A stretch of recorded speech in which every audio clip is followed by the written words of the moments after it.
Welcome, everyone, to the Irrigation Contractor Club podcast. My name is Pete. I'm your host, and today I'm joined by Mr. Tom Glenn of Landscapes Unlimited out of Minnesota. Tom, thank you very much for joining me today. I'm really excited Yeah, about it. I figure we'll start off going over a bit about your experience, particularly in the corporate world. First off, can you give us a bit about your background, like how you got your start in irrigation, a bit about your journey and where you're at now? yeah. So I honestly fell into irrigation a little bit after high school. I was kind of temping, right? And I was just didn't know what I wanted to do, wanted to make some money. And I had done some work for some other companies, doing some mowing, some general landscaping. I landed at a sod company. And at one point during the season in the sod, they're like, we're doing a hotel install. We need some extra guys to go on this crew. I raised my hand. I said it right away. Like, I was like, yeah, I want to do that. I want to learn how to do that. Cause, as weird as it seems, being like 19, 20 years old, I paid attention to those guys were driving, nicer cars. I knew they were making a little bit more money than everybody else. And I said, hey, I can learn this stuff. I can make a little bit more money over here. So, I started that and I still worked on sod for a while, but then I eventually kind of transitioned into a full time install crew member. At some point, it's kind of wishy washy because when I worked there, I did installs and service. Like Mhm. some years I did service, month to month, it might change as well. And, kind of bounced around. I've been at a bunch of different spots. I've held not only sales roles, management roles, tech roles. I currently am a tech for Minnesota Irrigation, our Landscapes Unlimited irrigation division. Mhm. We're kind of branded separately and all of that, but uh, I do mainly commercial service, and I kind of have a forte for wire troubleshooting and some of that, and I can say that sometimes it is nice to just walk off the site, know that I'm not going to get any employee phone calls or any stress until the next day when I show up. Uh, Mhm. it's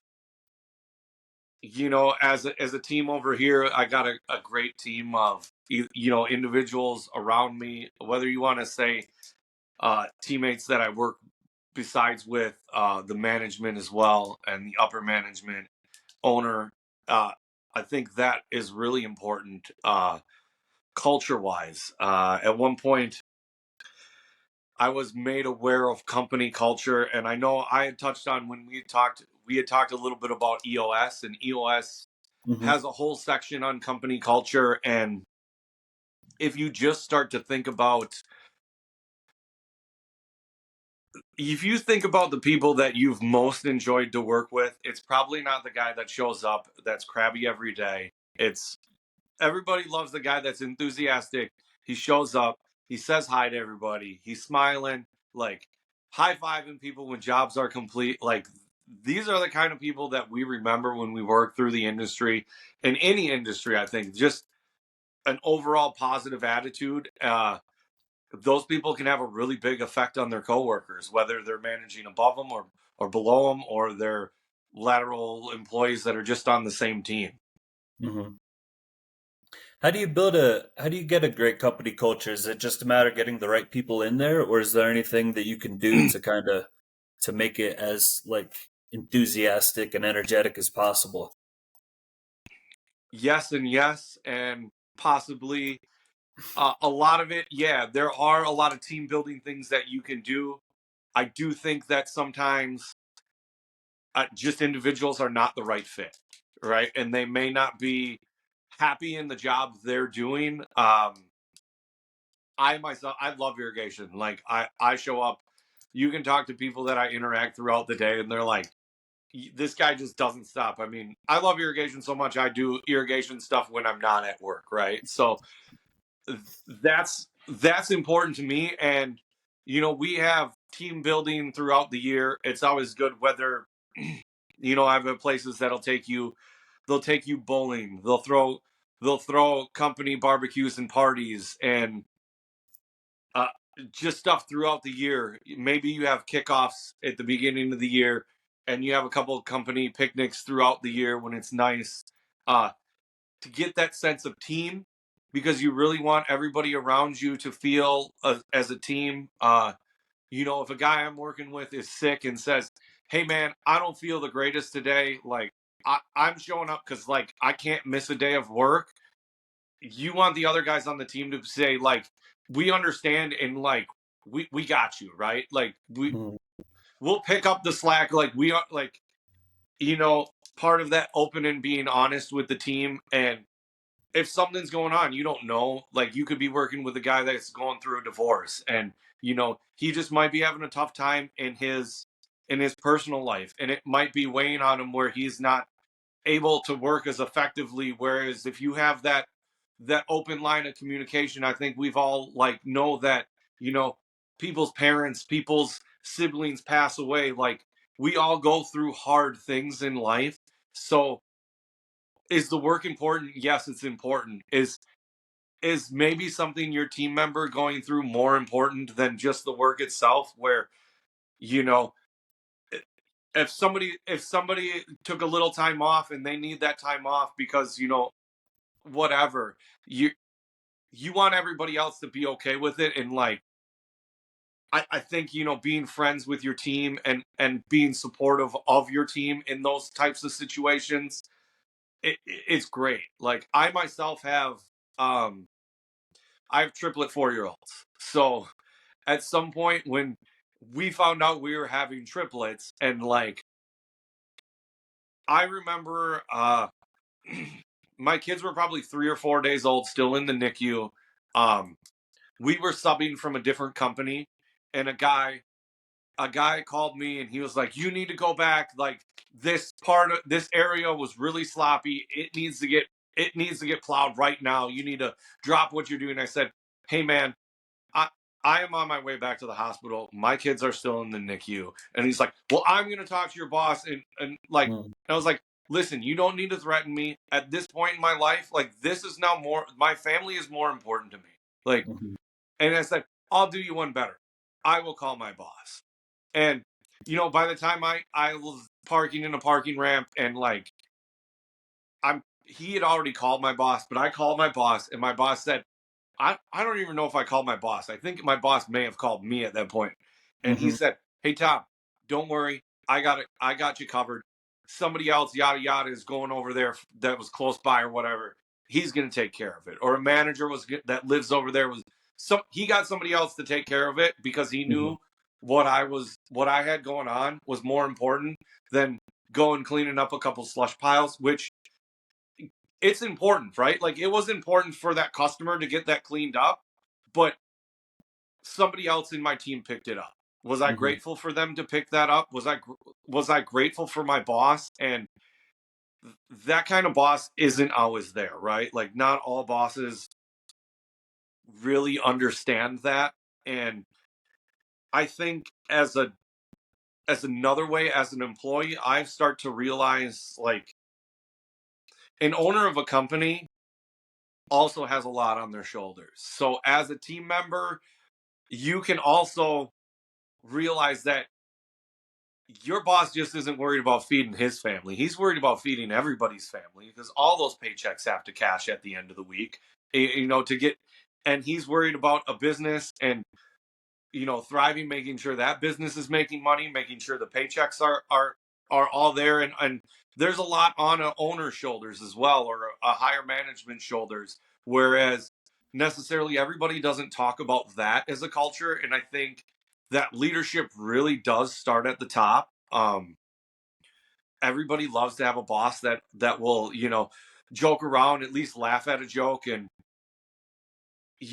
understands that maybe having a good time, or maybe like I always refer to it as the huddle. Like you get you're part of a team. We all know you got the football huddle, and we come in the morning. Like some of us might get there a little early, some of us might run a little bit behind. uh I myself always love to be early. I get super anxious if I'm not 15 minutes early to anything. uh so I'm always there early, and some people are coming in, and it's just good to check in with your team from day to day, right? Like if somebody's got something going on, if somebody needs to leave early, especially at the management level, and being able to check in with people and say, hey, so and so is doing this, can you cover for this? Do I need to cover for it? uh, I can say that definitely as management, I have had to hop into a truck a few times and go and cover either blowouts, somebody's shift, somebody didn't show up, somebody was running behind, something happened where you said, all right, like, let me know when you're back on track. Like, I'm going to start taking care of the customer, right? Because Mm-hmm. at some point, I'm very customer focused when I'm managing at that level, as well as the team. But these customers are the ones that are paying for the product that we're delivering to them, whether it's the service or the product itself that we're putting in upgrade fancy bells and whistles. uh, Mm-hmm. I really think that sometimes good leaders need to step into the field and have an amount of field experience. Now, that being said, I have seen managers that they don't have a lot of field experience in the irrigation world. They may come out of the landscape or a totally different world of service world, Mm-hmm. and they fare quite well. If you're in that spot, you're probably going to figure out who your top tech is or who your fixer is, and you're going to lean on them for the technical, right? Mm-hmm. And even I was pretty I was pretty savvy where I was when I went over to another company to manage over there, and I had a guy over there. He was great. He was Mike. He was, I if that guy wanted to join the team, where there are individuals that I've always told him, like, wherever you are, wherever I am, like, I'll get you a spot on my team. I would be glad for you to be on my team any time, any day of the week. Uh, but I leaned on him just for property wise. A lot of these big commercial properties, I would be like, hey, like, I'm headed out here. Do you know where the controller is? Any details? And Mm-hmm. oh, I replaced this valve last year, this kind of thing. The controller, you got to go way to the end unit, or it's in this box, a green box over here by the front entrance. You can't miss it. So, knowing who on your team is maybe experienced in the work or maybe experienced on the sites that you're dealing with. Like, Mm-hmm. two different types of experience, both really important. Uh, one, you might be thrown, like, if you join a different company, you might be thrown in a bunch of sites that you've never ever been to before. And that'll definitely happen. It's certainly when you start out in the industry, you've never been to a site before, so you don't really know how or where anything is, and you just kind of figure it out as you go. Mm-hmm. So, you've had a lot of experience, like with these commercial properties that you're servicing. You have to communicate with big corporate like management teams. What have you Yeah. learned about how to communicate with them? Well, at this point, technology really helps a lot. One place we were at, you would have your individual account managers or your sales staff that would sell or manage the account, right? And they would be uh, kind of responsible for the overall sales, putting the price on everything. We may have came up with help them come up with irrigation prices on product or what product to use. Uh, and we had a really system of spreadsheets. Right now, we use Hindsight where I'm at. So it Mm-hmm. kind of just, a lot of the communication goes through that person, or you're using a corporate property manager. So they just kind of want to be aware of what's going on. So, like, Hindsight, we have our Hindsight to automatically, it just shoots out an email.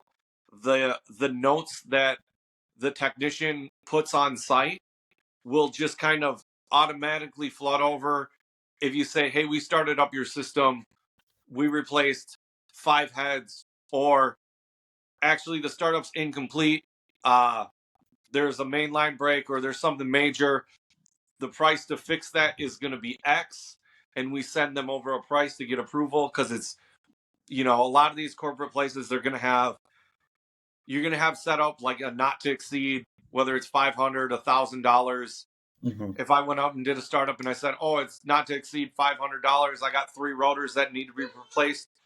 A lot of stuff where is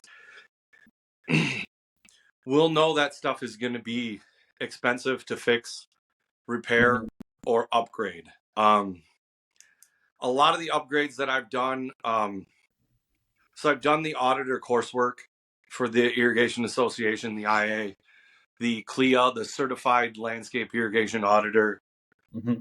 That's a good class for anybody to take if they're new in the industry, or if you've been in the industry 20, 30 years. Like, I think anybody could take away some good tips or strategies from that class. Now, a lot of times, so I'll give an example. I don't remember the name of the property anyways, but it was, they're always green pine ponds or some geological feature, hills, valley. And the zone had a root pinch, and this was the main entrance zone around the front of their sign. Now, instead of just sending over, hey, there's a root pinch on zone 3, the zone is not adequate, the grass is dry, I take a picture of their nice sign with dead grass all around it. And I said, hey, this is this zone. We will need to get locates and everything so we can get a machine out here and reinstall the zone or repull pipe to fix this zone.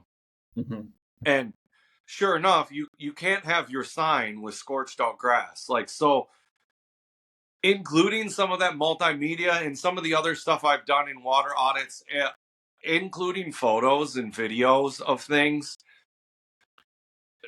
It's one thing to say it, or because a lot of these people, if they're a corporate structure, they may be multiple states away, may have never been to the site and simply don't know what it looks like.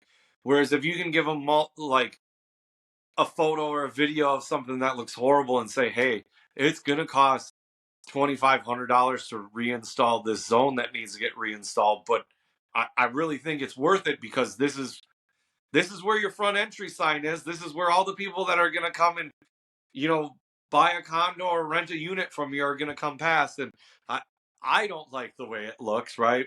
Because, obviously we think grass should look perfect all the time if we're an irrigator, but in reality, no one really wants to spend that kind of money on it, on the water, at least at all times of the year. But, we can do our best and get everything in that 95 percentile fairly easily, depending on what we start with. And even just breaking down things into numbers. A lot of these corporate oversight is done by spreadsheet people. They know numbers and how they break out in the spreadsheet.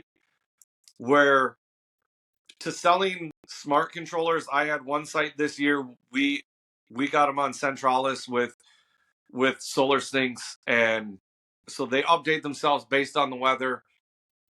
And I said, I looked at their meters. I knew that those meters, from a little research, they were replaced. And I talked to the city, and the city told me, oh yeah, they were replaced 4 years ago as part of this project. So I know the meters are 4 years old. Simple division let me know that you guys are almost using 4 billion gallons of water. Like, this system is just dumping water. And it's huge zones, right? Commercial zones, 25, 30 heads a zone, two and 2.5 inch main lines, just multiple zones, 60, 70 zones. So telling them, hey, I can save you $20,000 in water this year is realistic if we reduce it 30%, which is what a lot of the smart controllers will say. Like, that's just that safe number that's just kind of floats out there, and everybody agrees, oh yeah, 30% is what we can save. In reality, I'd be really curious to see what I run this coming year compared to last year. I've started taking in our notes, because we're also on hindsight. So if I write a meter read of how many gallons on an individual meter, like if I say, it's at 6 billion gallons, and then I check later and it's at 8, well, now I know they're using that for sure. And we had a bit of a drought season here. I don't know how you were out in Colorado, but it feels like it maybe only rained like 3 times for any substantial amount of rain, where we had lots of 90 plus degree weather, where if you had any problems in any gaps in coverage in an irrigation system this year in Minnesota, it showed up. And so a lot of places were running a lot of water, whereas is it definitely going to be less water this year if it rains a lot? Well, yeah, it will be, but we're looking at overall the numbers to be repeatable. The numbers, you want the numbers to match up. We're not just picking random numbers out of thin air. We're kind of basing this on a relative science. There may be some art form into it, or at least I'd like to think that there's a little bit of art into how to lay things out and how to make everything coverage wise. I tell people I talk to the grass, but realistically, it's using observation, your tools of observation, to see what is the issue, why is the issue, and how we can fix it, right? So that's two. I'm redoing the auditor coursework again. I'm just refreshing before I take the test. And this guy said it's really important to go up to the client and say, what are you trying to get out of the audit? Like, so, and I think that's a fair question. And that's a fair question when you're managing an irrigation system on the commercial level. What are you trying to get? Do you want everything to look fantastic and you don't care how much money you spend on water? Because there are those kind of clients out there. They just want everything to look like a perfect golf course. And there's the kind of customers that say, we want it to look really nice. We want to use about this much. Or there are the budget conscious customers that say, this is our budget for the year. We don't want to exceed that. We understand that there are repairs that need to be made. I went out and started up a system and blew it out, but I started up a system. I went around with the maintenance guy there and flagged everything that was leaking. He said, hey, yeah, they just don't want to spend money here. There's water running into the building. He's like, why don't we turn those off? And then when I go back, he's like, oh yeah, they had us checking everybody's toilets because they don't understand why they're using so much water. And I said, well, not every single head, but 75% of the heads out here are leaking. And they're leaking a lot. Like, they're leaking probably about $30 extra a head. And again, $30 doesn't seem like a whole lot of water to be wasting over a season, but then you multiply that by 1,000, and that's $30,000 of extra water.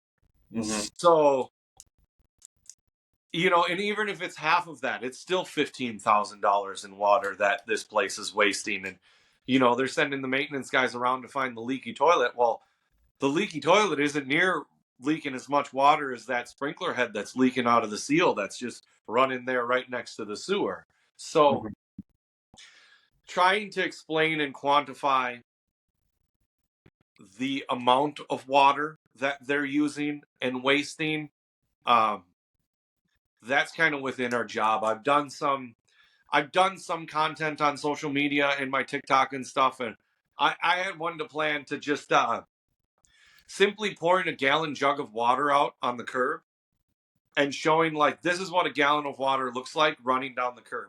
Now run your irrigation system for 2 minutes like I do, or 3 minutes like I do on a startup.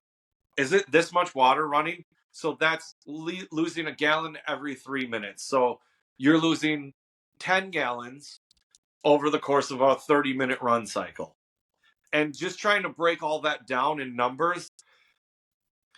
Whereas a person may just say, oh, it's leaking. I want you to fix it in the residential world, because they recognize that that's wasting water, and, it is the right thing to do to fix it. where a corporate structure is it the cost effective thing to do as well. Mm-hmm. And even rain sensors to just simply, the simplest way to do it is if you're by a meter, is to take, you can do it zone by zone, or you could just take an average of the whole system. We all know that sprays and rotors are going to run differently, but if you're doing a startup at how many minutes a zone, or you run it through, if you got a 10 zone system and you say, I run this commercial 10 zone system for 2 minutes a zone, now I know the water on this individual meter has 1,000 gallons. So, and you can do the simple math and multiply it by, 15 minutes or whatever is going to come out with the math. And then you can say, okay, this is how much the system is using every time it runs. Mm-hmm. Uh, if the rain sensor disables, it's going to save this much water. Simple rain sensors still are one of the most cost effective tools for us to save water in the commercial world. I really wish Rainbird would bring back the ESP SMTE that had the on-site weather station, or maybe just a newer version with an on-site weather station. A lot of times commercial customers, like, they have no access to Wi-Fi, which should be on the install realm. If you're not, a lot of times I went through this when I did a lot of commercial installs of factories and warehouses and stuff through my career. And it seemed like it'd always be the challenge to say, okay, we need an outlet on the wall right here for the controller. The controller is going to go right here next to the water source. Where's my outlet?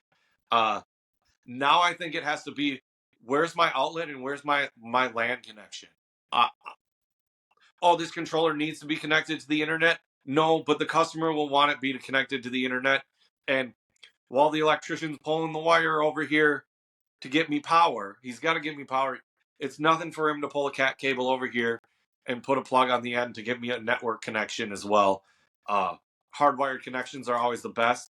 Digital, there's a lot of digital options that are cellular.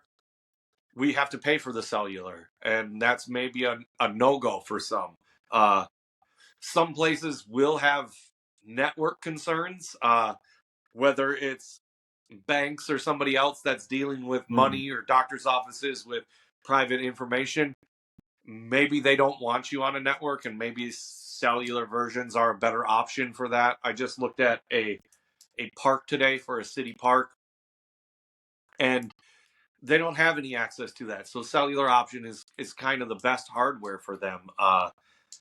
And choosing the best hardware for people like that. Like, I know that cellular is best for the park, kind of going through it with that end customer, which happens to be, management at the city level, to kind of explain what the advantages they're going to get. And I told them, for their application, because they already have a Hunter controller in there, but it is an iCore, and it really needs to be upgraded to ACC2 at this point, and that's kind of the best option.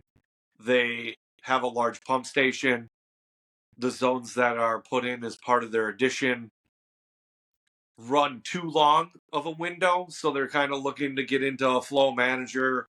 And the ACC2 runs 14 zones, whereas some of the other controllers may run just one or two. We can condense that window. They got plenty of water to work with their pump station. Just going over the benefits of that. That was a face-to-face visit, which I feel was beneficial for us at that point, to have a face-to-face. And some of their teams said they had been looking at upgrading into the ACC2. I know we got to upgrade decoders. It's one of those things, like, the two-wire systems are a different. I know you said you hadn't worked a lot on two-wire. Mm-hmm. It's some of my favorite because it's more challenging sometimes. Sometimes it's not. I have my own process to go through and fix two-wire systems, which sometimes the more challenging wiring repairs and two-wire systems really are more rewarding when you fix it at the end. As much as that seems, it's kind of something that even a lot of these large commercial places, they will have, team maintenance on site, or even this parks department they have maintenance. They go out and replace their own heads. They can replace a head, whereas some of the higher end troubleshooting and controller electrical troubleshooting, they will still call a company in that is going to have a technician that we don't know where to start with two wire repair, right? Like, and that's fair. Like, a parts guy that is not only worried about changing sprinkler heads, but also does building maintenance, fix broken doors, and everything else, right? Their scope of work is much more broad. Where if my focus is only irrigation, I can focus on everything irrigation and kind of finding the customer's need, right? Like we were going to say, like like if a customer calls me out to fix the wiring, they say no, we usually fix our heads ourselves. Well, they may not be great fixes, but like that's also what they want from us, right? They want Mhm. some of that. Some of the bigger companies just want to be totally hands off and just want you to tell them what to do. And I've had some hands on, some large companies. Again, they were a company that wanted it. They wanted a premium landscape turf. Uh, the owner would be there, and the owner, he would not want a single dry spot on the turf. It would be, you know, it would be a disappointment for him to not have the nicest looking turf at his corporate building or large building. And so that was as easy as I had a contact there, and I would take pictures of dry spots and shoot them over by text message. Hey, there's a dry spot here. I'm gonna add a head, adjust a head, whatever I figured to do to that zone there to fix that dry spot. And 99% of the time it was okay. Let's go ahead and get that fixed. Right? They didn't want it looking, a 2x2 dry spot in their turf was. But they are the 1% of customers that want everything to look like that. I Mhm. think you may run into that a lot more in the residential world, Mhm. um, where you have the customer, they take high pride in their lawn, and I am right there with them. And as simple as customers saying, "I only have sprays that spray out from the side of my house. I have these little tiny dry spots. Can you add 5 spray heads in to spray towards the house?" Yeah, yes, that is. If that's what you want me to do, yes, that's my recommendation. Anyways, Mhm. again, I also don't get hurt feelings at this point when somebody says no. Mhm. It's a lot of times individuals, it's a budget concern. They just don't have the money. It's a budget concern by the company. That doesn't dissuade me from sending out the estimates. And I had my manager at one point this year said, "Dude, you are sending out like some of these 15, $20,000 estimates are kind of ridiculous. Why are you even bothering sending them out?" I said, if I don't send them out, they don't have an opportunity to say yes. So no matter how many no's you get on some of those, somebody's gonna have the opportunity to say yes, Mhm. and you might get the opportunity of somebody saying, "That sounds great. Let's go ahead with that. Let's throw those 3 controllers on Centralis up to get that water savings. We're gonna go ahead with it. Let's." We did one at the end of the season. We switched everything out to rotary nozzles, pressure regulated sprays, pressure regulated rotors, smart controller, flow meter. Probably around $25,000 for a whole kit and caboodle at a commercial site. And they said yes. Now, as it seemed, when you're working up an estimate like that, sometimes you're like, wow, but that's what it's going to take, right? And send it out. I've done a lot of those for water saving improvements through the years that are. I don't know if you have any cities or municipalities or water Mhm. purveyors out there that say, "Hey, we're going to pay $3,000 towards upgrades. We'll Mhm. chip in half." So I've done a lot of those and kind of figured that I have in my mind that a really good technician will do about 8 heads an hour on average, and you average that's a full sweep of a property, right? That's the person that says we want pressure regulating check valves everywhere. And so you're at about 6 to 8 heads an hour per Mm-hmm. technician or body on site, which, you know, Tech A can change 15 heads an hour, Tech B can change 6. Mm-hmm. Not everybody is going to work at the same speed. Uh, there'll always be that one head that throws the wrench in the works when you're doing those big projects. Some of the stuff like that, you just move it out of it. But you're working on averages, right? Like, because Mm-hmm. you have to give them a number. You have to give them a do not, either this is what it's going to cost or a not to exceed number. And when they give you the approval, you hope that your labor cost is where you estimated it. How many I estimates did you have to send out to be able to send a $30,000 estimate confidently and sleep okay that night? Yeah, that can be, um, and sometimes on the big ones, I I'll send it over to my manager, or I'll send it over to Yeah, sure. my VPO, and I'll say like, does this price sound right? My Mm-hmm. manager a lot of times says, man, you know what you're doing. Like, you tell me, do you think that price is good? And I said, hey man, I think it's good. Okay, then we're good on it. And you said, yeah, it can be a little nerve-wracking sending them out. Sometimes you're just like, ha, they're gonna say no anyways, right? And I I I always err on the side of optimism. Like, Mm-hmm. I want to save you the water. I want to save the money. Yes, this is a big price tag up front. For this price tag, this is what you're getting, and this is what we're hoping to save. Uh, a lot of times, not a lot of places are tracking the water. They like pay the water bill, but they're not necessarily tracking the water. Mm-hmm. So to say, hey, do you have a water bill for us to look at for a quarter? And maybe they dig through it and they realize how much money they're actually spending on water, and that kind of greases the wheels to get you a little more funding to do some of the improvements. I would say most of the improvements that we focus on are water saving improvements, right? Mm-hmm.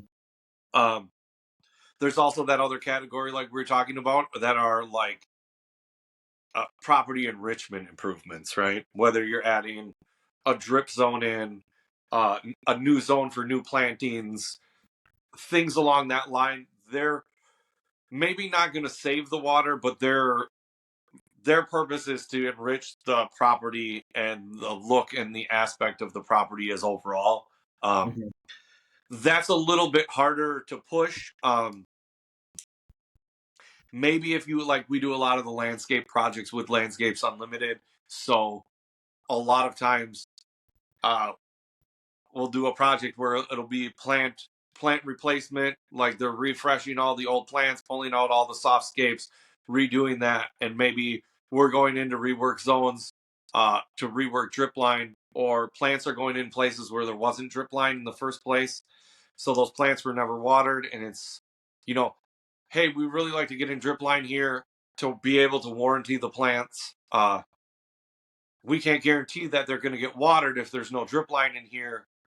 If we put drip line in, which is X, then that's going to cover the warranty on your $15,000 of plants or whatever it may be, right? Like, it seems that $1,500 of drip line to warranty $15,000 of plants is a reasonable request. Mm-hmm. And I don't do a lot of those individual sales. That's done a lot by the landscape sales, but I can say, like, I know those conversations from places I've been in, the like those conversations have been had. Um, Mm-hmm. I remember one time at a at a place, we did all their plants and added a fountain, and they said you gotta find and get this drip zone going. And I kid you not when I say it took me It took me about a day and a half. I think we build out like 10 hours total for 2 wire nuts. And that seems kind of ridiculous, but it's like this valve happened to be in the ceiling of a parking garage, and I had searched the whole plant area and traced. I looked everywhere for this valve because they had multiple controllers on site, multiple pipes that ran in different directions, and finally found Hmm. this valve. And I said, it's just a bad wire nut. Replaced both wire nuts. Was glad to get out of that one. Yeah. That place paid their bill without fuss, though. Like they just, Hmm. whereas some you may get a pushback. Oh, wire repairs are some of the interesting ones because it can take you 8-10 hours to find one bad wire nut, and Hmm. you only get labor on it. A lot of guys do charge for tracer time or a flat tracer fee. That that tracer comes off my truck, and I'm charging flat fee of $80 or $40, or I'm $120 an hour with my tracer, whatever that be.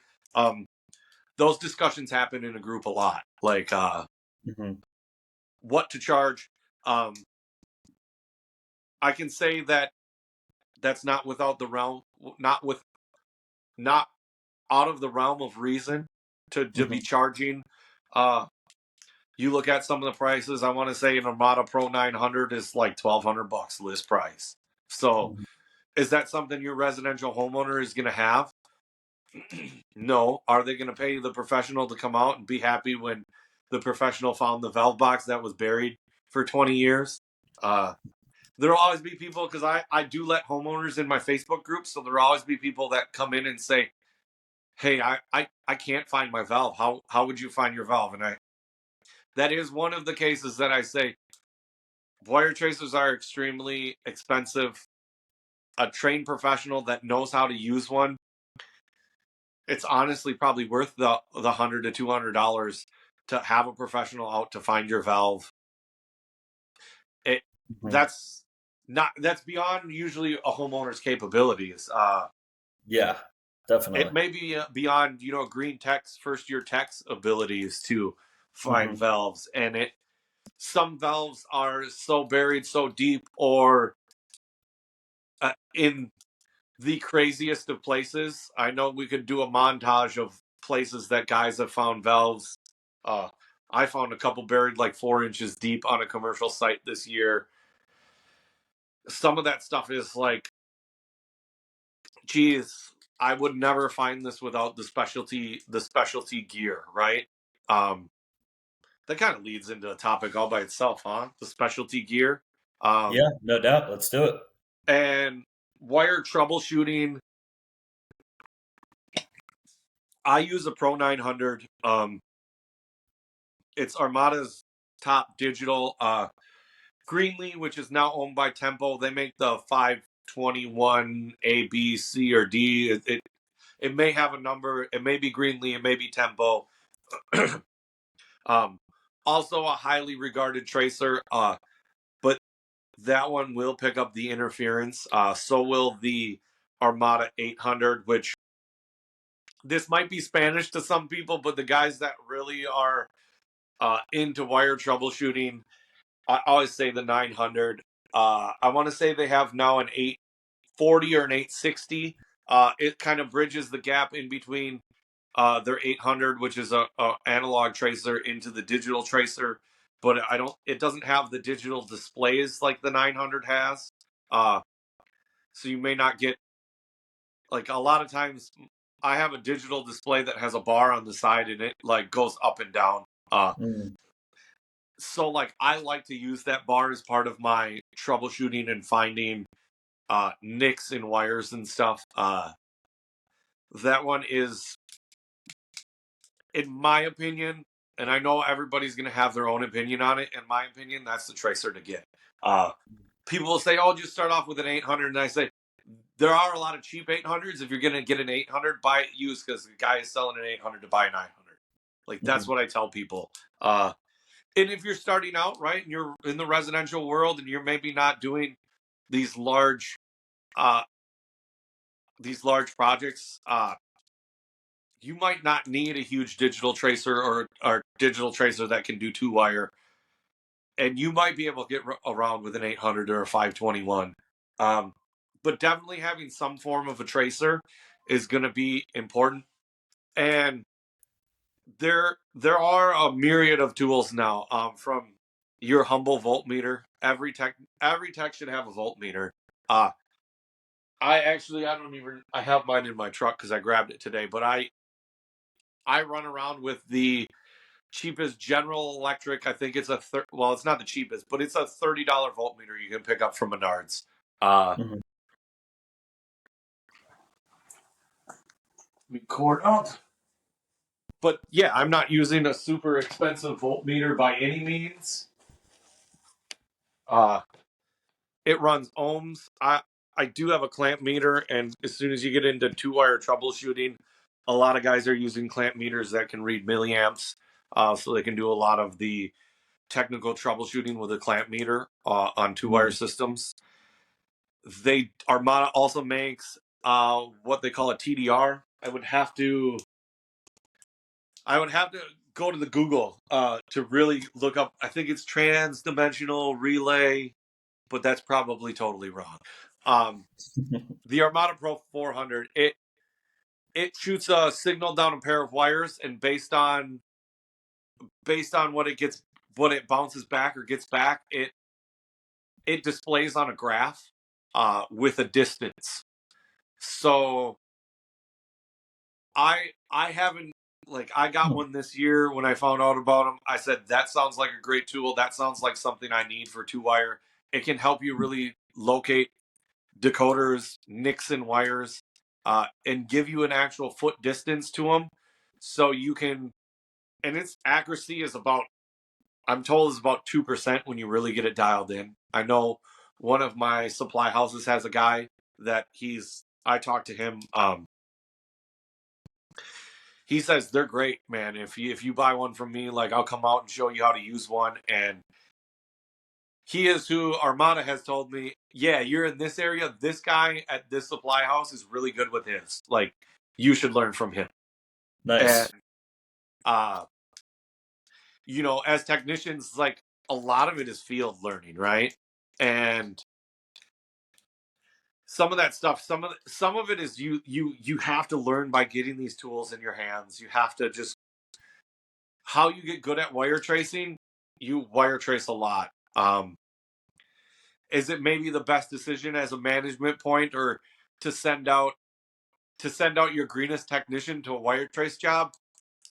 Maybe you don't want to do that. Maybe you say, hey, to the guy that's got all the experience, 20 years experience, man, can you go with the first year tech on this first job?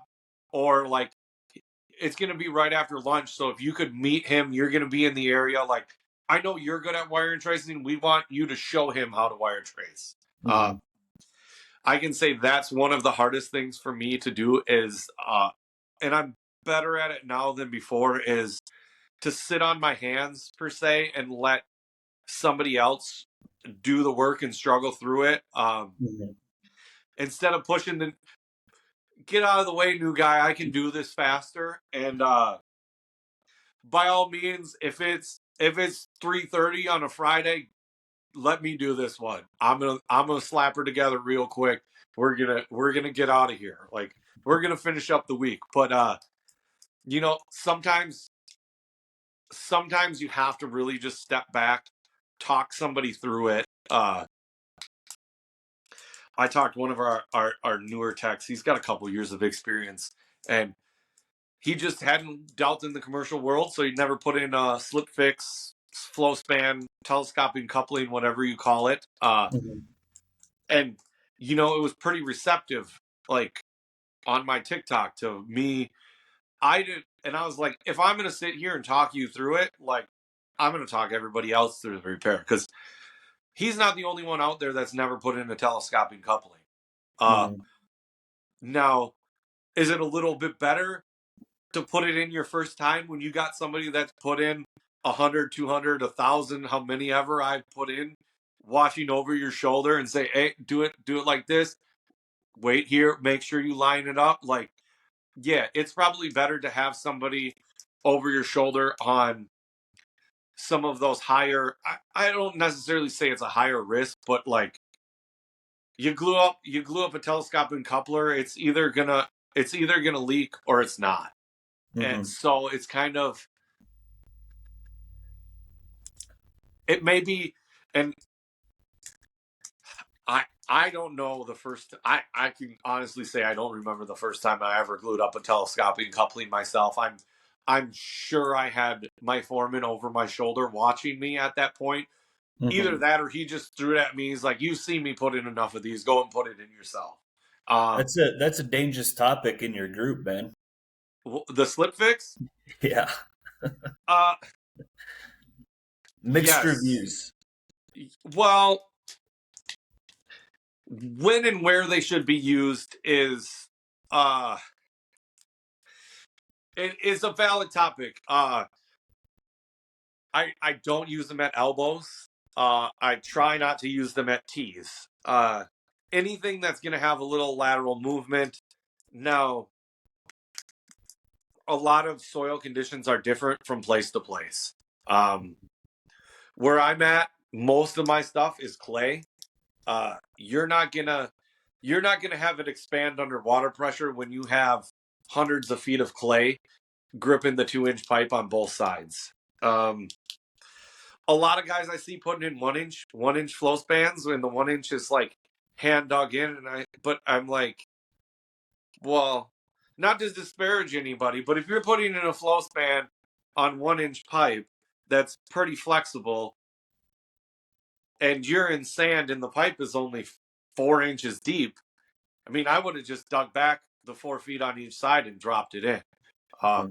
I've certainly dropped in couplings that have been on 2-inch, and you know, we'll have instances where people hit it, and if I got 20 feet of 2-inch pipe this way and 20 feet of 2-inch pipe that way, I'm gonna just cut it to fit and drop a coupler in and bury her under the ground. Where I don't necessarily need them all the time, but that time you got to dig a 4 foot deep hole, and that's probably the best fix on it. They do make some poly pipe ones that I think I've only used one poly pipe telescoping coupling, and that was in a space in between a couple of rose bushes where I don't know why. uh, I don't even. It might have been mainline that was run there in the house, and I'm like, hey, like we can't go any farther. The ground was hard as a rock. I said, I do have one of these stupid things in my truck. Let's try to put this thing in. Uh, More pain than it's worth if the pipe isn't super deep, but there's a myriad of options to repair a lot of different pipes. Now, I put everything into 4-inch slip fixes to 4-inch ductile iron couplings that are much along, kind of like a compression coupler. Um, I don't know if you've used all of this stuff in Colorado. You guys are mainly PVC install, right? We work with a lot of. It's usually PVC. Well, it's usually copper above ground, and then it transitions to PVC Yeah. for the manifold, and then after the valves, it's all poly. Okay, so you do PVC and then poly. Yeah,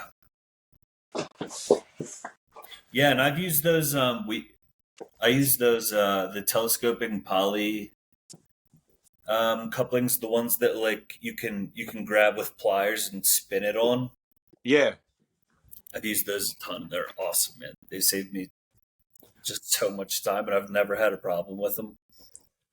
Yeah, and there's a couple like I did one video I put in a blazing um and it's like one of the blazing clampless fittings, Mm, and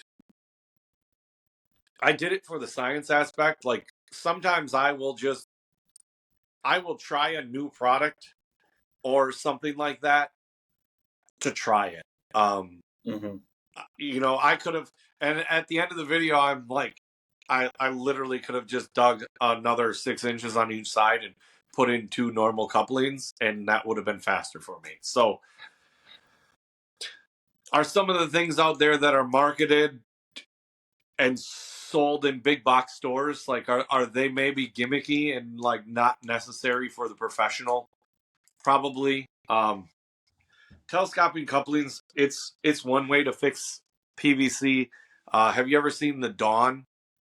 Dawn makes kind of it's called a Dawn Quick Fix, and they also make a quick T, quick with a K, and it's it'll have basically a coupler and a coupler on a piece of pipe, and they like collapse down. You cut the length of damage in the PVC, and it's rigid. So it's a rigid repair, but it's a gluable repair.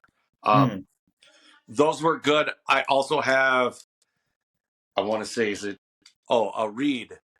I've got a Reed 2-inch fitting boring. It's basically like it's a hole saw with a carbide bit in it that you can bore out an old fitting and reglue a new fitting in. It's one of those things I say I don't necessarily use it all of the time, but the times I've used it and the times it's worked has saved me a lot of effort. The first time I ever got it and I said, I'm going to get this thing, I had a 4 by 2-inch T that was on a bottom fed valve and glued in a I had a glue in nipple. No, I'm not going to think of it. Not a street nipple, but a nipple from slip glue to threaded, and the glue section had not set. I didn't twist it. It leaked, a tiny pinhole leak, and I said over the weekend I went and got one, and I said, if this works, I necessarily didn't want to cut out a 4 by 4 by 2-inch T. Like that would have been a lot, and the fit isn't.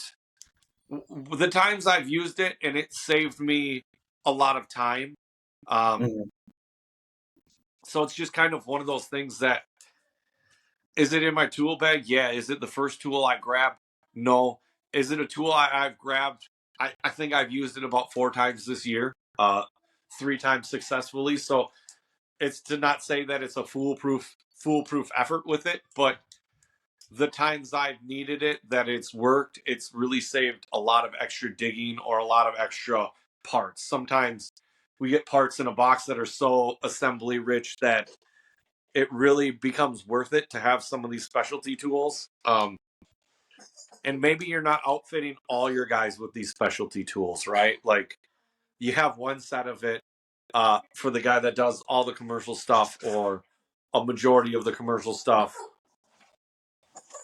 It's not, like I said, it's not necessarily. I think they're going to be somewhere around like $60 to $80. Do I get one in each size? I only have a 2-inch because I found that like I would probably buy an 1.5-inch one, but like I wouldn't really have any other size than that. Like if I got a bad 4-inch or 3-inch joint, even a 2.5, I'm probably cutting it out and redoing it. As much to my own demise and the extra digging that would cause me, that seems kind of like the best option. But on some of the smaller pipes, see, I got way into the weeds on that one. What I was saying is that sometimes on PVC, you can take a regular coupler and it has the stop in it, and I will use that tool to remove the stop so I can slide it all the way on a pipe and then slide it back. Does that make sense?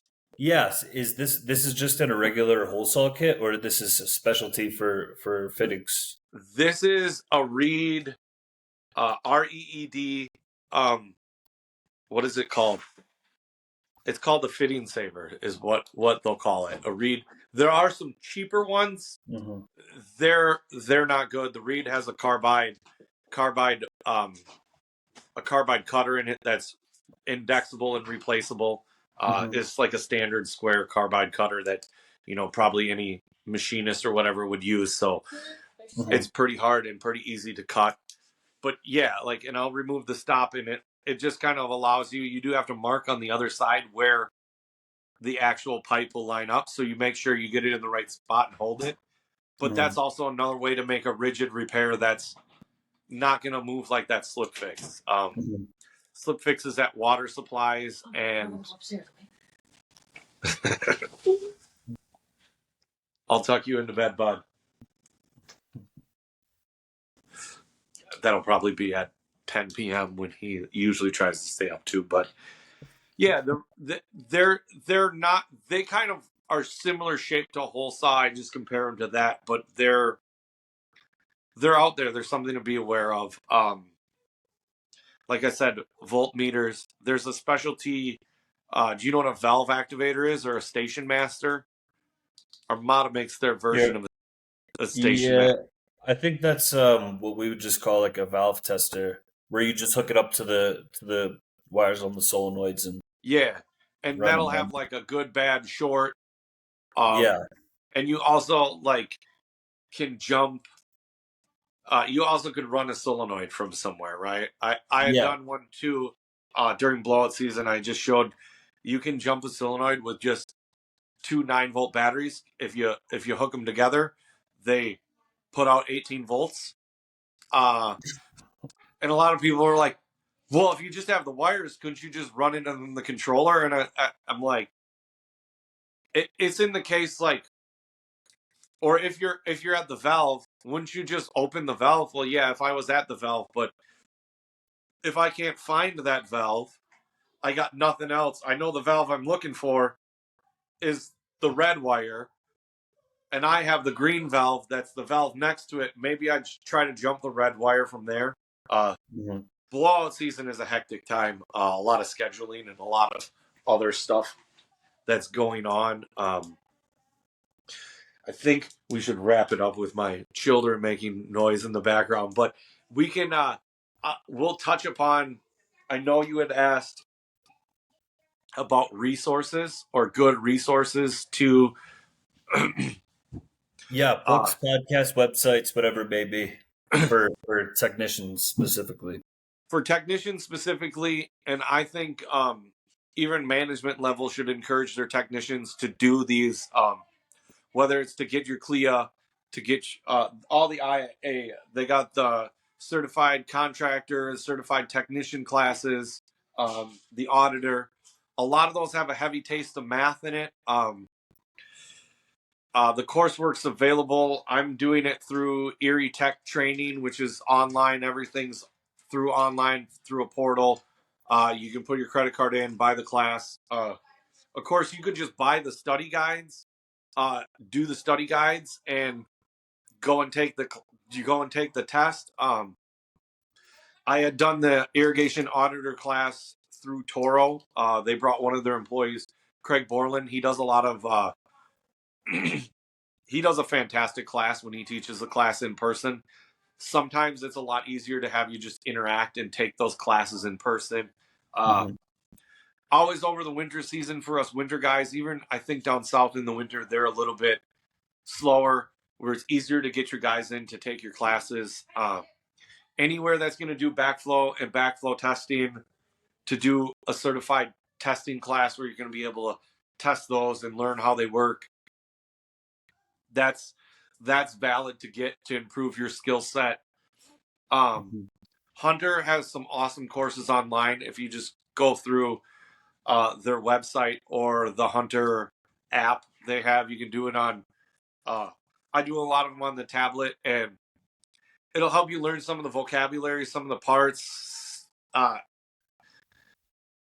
I've been doing some of them, and a lot of what I like to do on there is like I've done the deep dive into the iCore, where it's an older controller, and I don't think they might have one now, the ACC too, but like the deep dive into some of these higher end commercial controllers that have a lot more functionality. Uh, how to jump into there and start figuring out, okay, the iCore, you can turn off the rain sensor depending on program. I had another technician from another company reach out to me this year and said, "Man, I got this iCore.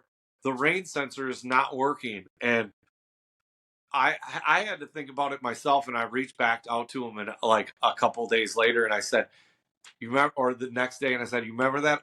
Like the iCore, you can turn off the rain sensor on the different program." And you know, I sent him the PDF file, or I sent him the link to the PDF file of the manual. And I said, page whatever, 36 or whatever on the. So a lot of that stuff is available now to us. Like when I started in the industry, maybe we had the original iPhones maybe at that point in time. So that's how old I am. Remember the flip phones. I definitely know the first company I had the chirper flip phones, which the kids won't even remember what those were. But yeah, now you can pull, like, you have an amazing resource in the palm of your hand. If you don't know Sprinkler Dude, you do now. You should. Justin's out Justin, there. right? Yeah, that's Justin. He's out there on Facebook, on TikTok, Instagram. But I think Instagram seems to me as like anybody that's like artsy, that's a photographer or something, like, and you say, "Oh, I do this and I do it on social media." It'll be like, "What's your Instagram?" Like, it seems like. So I don't know What if that's socials? more. What socials are you posting? You make sprinkler content. So What socials are you posting on? Where can people find yeah, you? I'm irrigation underscore tech underscore talk, and that'll be on Facebook, or no, that's on YouTube, TikTok, and Instagram. My Facebook is just me, and I post that content on my Facebook, which it's public. It's weird how Facebook kind of determines it. I get paid, maybe a whopping $12 a month if I'm lucky. Uh, it's funny, but that's what it is. A lot of it is like I never started making videos. We talked about how my genesis. I was on YouTube in a different industry, and I just said my irrigation videos were getting a lot of traction, and I said I'm going to go full force into the irrigation stuff. And at that point, I was not getting paid for any of the YouTube stuff I made. At one point, they're like, "Hey, you want to get paid?" And I think I'm maybe not monetized now because I don't have enough followers or views or whatever. But at that point, I had like the Toro 212, how to program your Toro 212 videos and stuff. And I mean, that stuff's out there, right? And I try to do a good basis of this is for technicians, this is for homeowner videos, or we were talking about how much water does a leaky sprinkler head do, and or a cost. And I did a cost breakdown of a leaky sprinkler head, and I think it about 1650 in a city by me based on the per thousand, how much you're paying. And those videos I make are really meant to be shared by other guys so that the end user sees those videos. And that's kind of the effort in a video like that. It's like, oh, I didn't realize my sprinkler head leaking cost me $16 and it's only $12 to replace the spray head. So some of the content I make is to be shared. Some of it I walk through, and some of it is just for entertainment purposes only, because we all have this weird little box in our hands that people sit on all the time. So, hmm uh, Well, Tom, I want to be respectful of your time. I told you yeah, 60 minutes no, over. Um, your This has been awesome, and your curiosity and enthusiasm for the craft is yeah, admirable, and it's just really awesome. So I really and appreciate it, man. yeah, and I think we had talked a little bit. I don't want to leave without just mentioning. I know I mentioned EOS once. I was at a Mhm. place. The book I read on the entrepreneurial operating system, kind of. That was Traction. Another one, oh gosh, I forget. But there's a lot of resources out there. I got tons of more time to talk. You're welcome to have me on another time at any time you like. Just reach out, and Then we'll do it. I'd love hopefully to. people are receptive to what we're kind of doing.